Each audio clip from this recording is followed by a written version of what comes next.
It was early on a Saturday morning, January 17th, 2026. The world was quiet. But in Florida, President Donald Trump was awake. He picked up his phone. He wrote a message on his social media platform, Truth Social. In one short message, he changed the global economy. He did not write about taxes in America. He did not write about the border. He wrote about an island of ice and snow, Greenland. President Trump gave a strict warning to Europe. He said that 8 European countries, including Denmark, Germany, France, the UK, and the Netherlands, must help the United States buy Greenland. If they do not help, there will be a punishment. Starting February 1st, 2026, the United States will put a 10% tariff on all goods from these countries. A tariff is a tax on things you sell to another country. This means German cars, French wine, and Danish medicine will cost 10% more in America. But that was not all. President Trump gave a deadline. He said, if we do not have a deal to buy Greenland by June 1st, the tax will go up to 25%.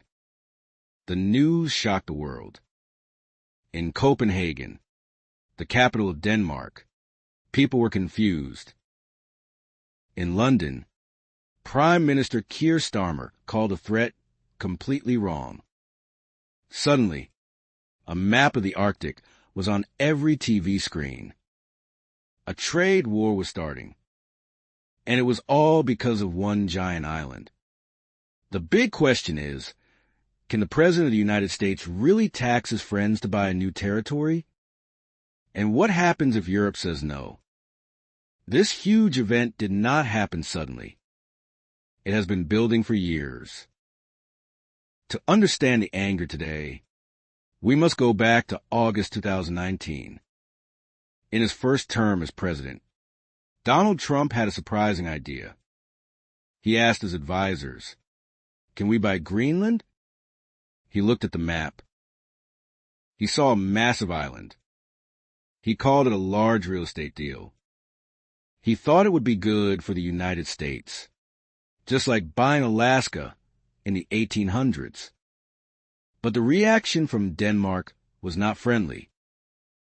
The Danish Prime Minister, Mette Frederiksen, was shocked. She called the idea absurd or completely silly. She said, "Greenland is not for sale." The world laughed, and President Trump canceled a visit to Denmark. The idea seemed to disappear. But it did not disappear. In November 2024, Donald Trump won the U.S. election again. When he returned to the White House in 2025, the world had changed. The Arctic, the area around the North Pole, was now a very dangerous place. For the last year, American military planners have been worried. They saw 2 big threats. 1. Russia has built new military bases in the north. They have icebreaker ships and missiles there. 2. China wants to build mines and airports in the region. They call themselves a near-Arctic state. The U.S. government decided that Denmark was too small to protect Greenland alone. They believed that only America could keep the island safe from Russia and China. So, in August 2025, secret meetings happened in Copenhagen. This time, there were no jokes. American diplomats, officials who represent the government, gave a serious message to Denmark.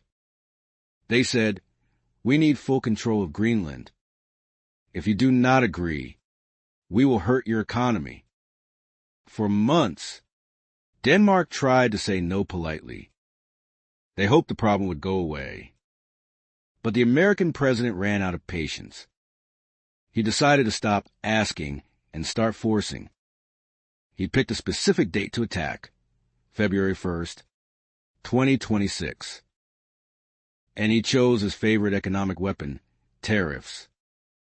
He decided to pressure not just Denmark, but Denmark's powerful friends in Europe too. He wants them to force Denmark to say yes. Why is this happening? Why does the most powerful country in the world want an island with only 57,000 people? President Trump has given 3 main reasons. Reason number 1, the Golden Dome in his speeches. The president talks about a new defense plan called the Golden Dome. This is a giant shield of missiles and radars. He wants to build it to protect America from nuclear attacks. Military experts agree that Greenland is the perfect place for this. If Russia or China shoots a missile at the United States, it will likely fly over the North Pole. Greenland sits right in the path. It is like a goalkeeper in a soccer game. It can block the ball before it hits the net. The U.S. wants to own the land so they can build as many radars as they want without asking for permission. Reason number 2, the treasure under the ice Greenland is not just ice. Under the snow, there's a treasure chest of rare earth minerals. These are special metals used to make smartphones, electric car batteries, and computer chips. Right now, China controls almost 90% of these minerals. If China stops selling them, American factories will stop working. But Greenland has enough of these minerals to supply the United States for years. President Trump believes that buying Greenland is the only way to beat China in this economic race. Reason number 3, the superhighway of the world is getting warmer. The ice in the Arctic Ocean is melting. Soon, ships will be able to sail across the North Pole. This will create a new superhighway for trade between Asia and Europe. It is much shorter than the old route through the Panama Canal. Whoever owns Greenland will control this new highway. They can charge money for ships to pass and control who uses it. The other side, not for sale, but Europe and Denmark have a very different view. Their argument is not about money. It is about sovereignty. Sovereignty means a country's right to rule itself. European leaders say, we are in the 21st century. You cannot buy a country like you buy a car. The people of Greenland are not items in a shop. They point out that Greenland is already a part of NATO. The United States already has a big military base. They're called the Patuxent Space Base. So, they argue, America is already safe. They believe this demand is not about safety. It is just about power. Inside the United States, this decision has started a huge political fight. Not everyone agrees with the president. In Washington, D.C., many members of Congress are angry. They say, we should fight our enemies, not our friends. They are worried that taxing European countries will hurt the American economy. 2. But can the president actually do this? Is it legal? To punish Europe, President Trump is using a powerful American law from 1977. It is called IEPA, International Emergency Economic Powers Act. This law gives the president special powers. It says that if there is an unusual and extraordinary threat to the United States, the president can stop trade or put taxes on other countries. He does not need permission from Congress. President Trump argues that the situation in the Arctic is a national emergency. He says that if the U.S. does not get Greenland, the country is in danger. Therefore, the tariffs are legal. The legal battle, many lawyers disagree. They say this is an abuse of power. They argue, not buying an island is not an emergency. Currently, legal groups are trying to stop the president in court. They hope the U.S. Supreme Court will step in.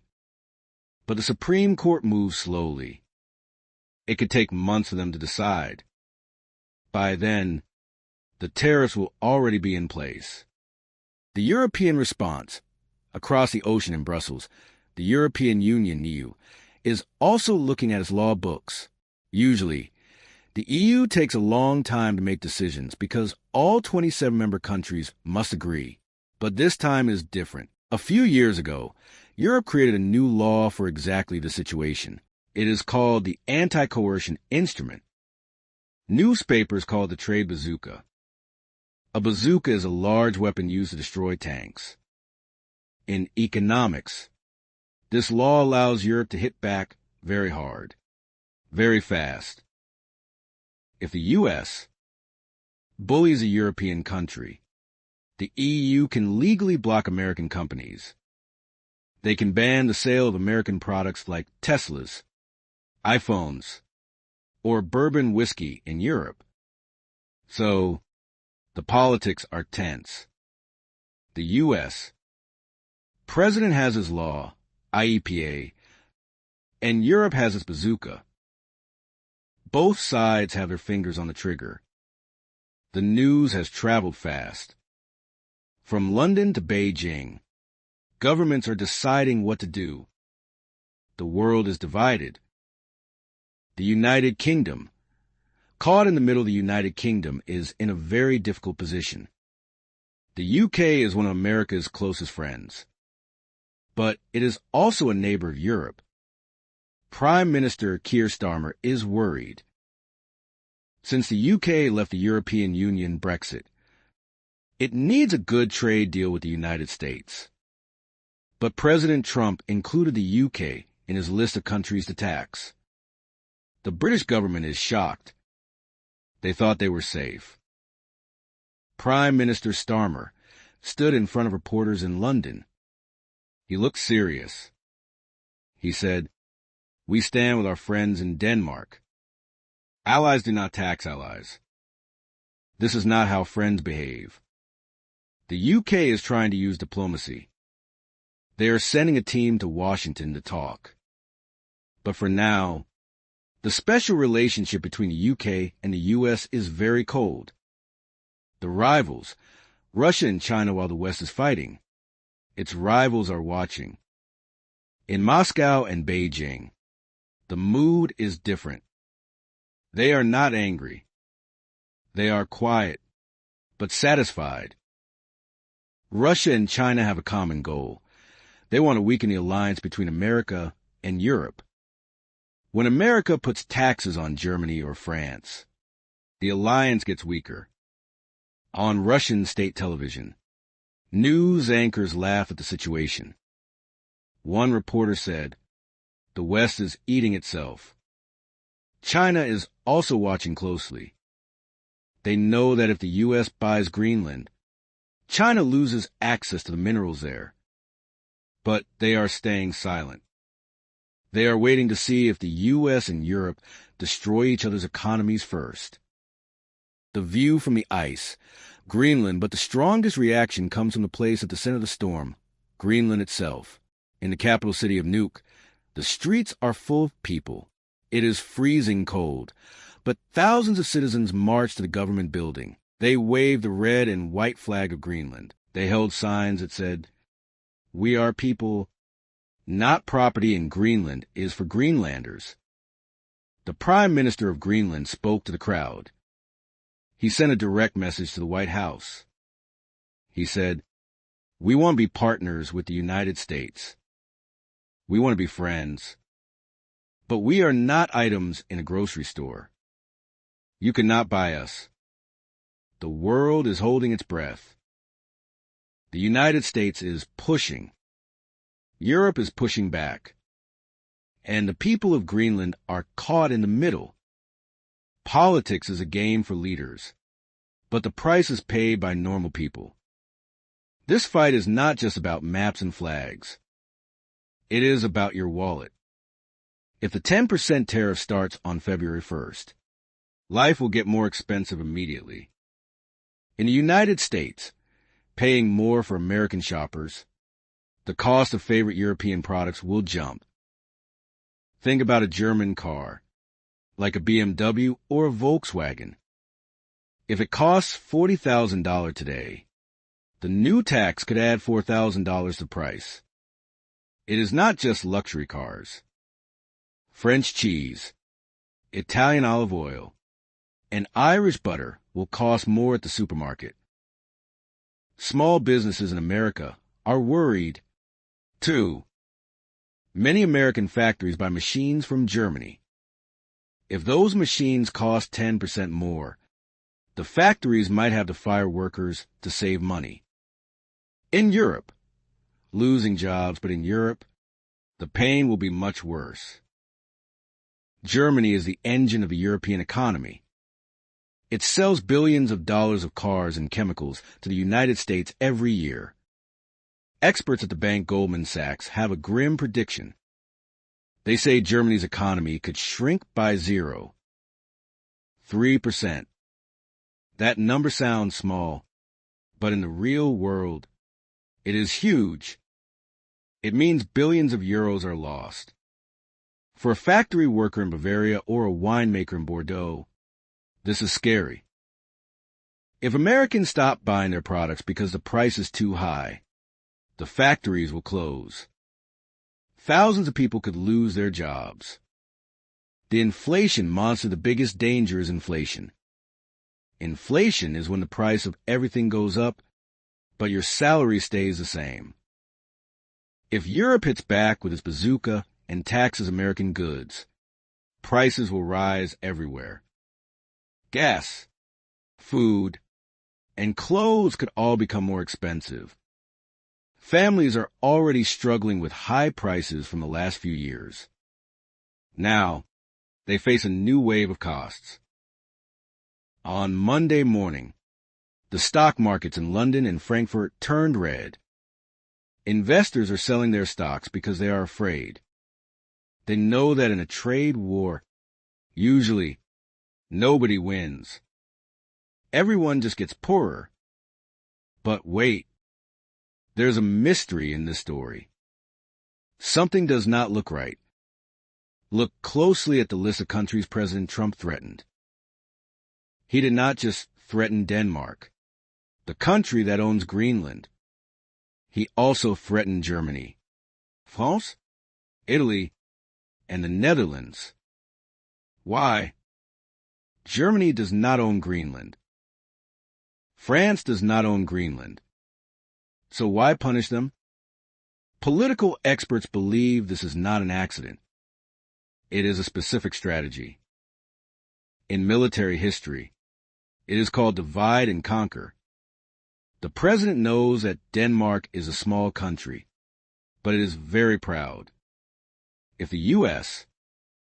bullies Denmark alone, the Danish people will just get angry and say no forever.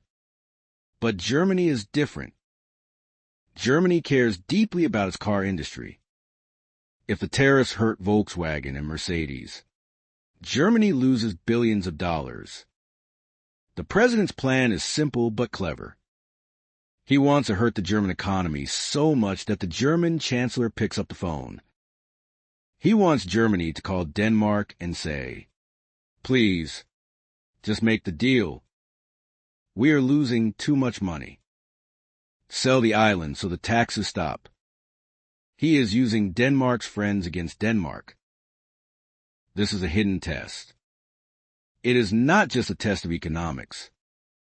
It is a test of European unity. The United States is betting that Europe is not as strong as it looks. He is betting that when money is lost, European countries will fight each other instead of fighting him. The question is, will Europe stay together? Or will they break apart to save their own money? So, how does this story end? The deadline is June 1st. There are 3 possible futures. Scenario A, the compromise is the best hope. Denmark and the United States might make a security deal. In this future, Denmark does not sell Greenland. Instead, they agree to lease or rent more land to the U.S. Military for 99 years. President Trump gets his missile bases and can say, I won. Denmark keeps his flag on the island and can say, we did not sell our country. The tariffs disappear, and business goes back to normal. Scenario B, the trade war. This is a dangerous future. Denmark refuses to negotiate. The tariffs start on February 1st. Europe uses its bazooka law to ban American products. The price of cars, phones, and food goes up everywhere. The global economy slows down. It becomes a long, painful economic fight between old friends. Scenario C, the legal stop. The U.S. Supreme Court might step in.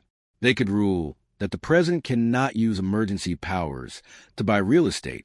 The tariffs would stop, but the trust between Europe and America would be broken for a long time. Final thought: for 70 years, since World War II, the United States and Europe were partners. They built the modern world together.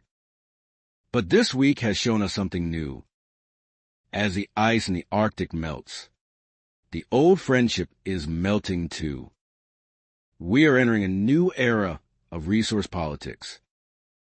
In this era, having minerals, land, and military bases is more important than being polite. The map of the world is changing. And as we see with Greenland, the biggest powers will do almost anything to control it. Your turn. What do you think is the right solution? Should Denmark agree to rent land to the U.S. to save the European economy? Or should they stand firm and refuse, even if it costs billions of dollars? Write your opinion in the comments below. If this video helped you understand the news and learn new English words, please hit the like button and subscribe. It helps us make more documentaries for you. Thanks for watching, and see you in the next story.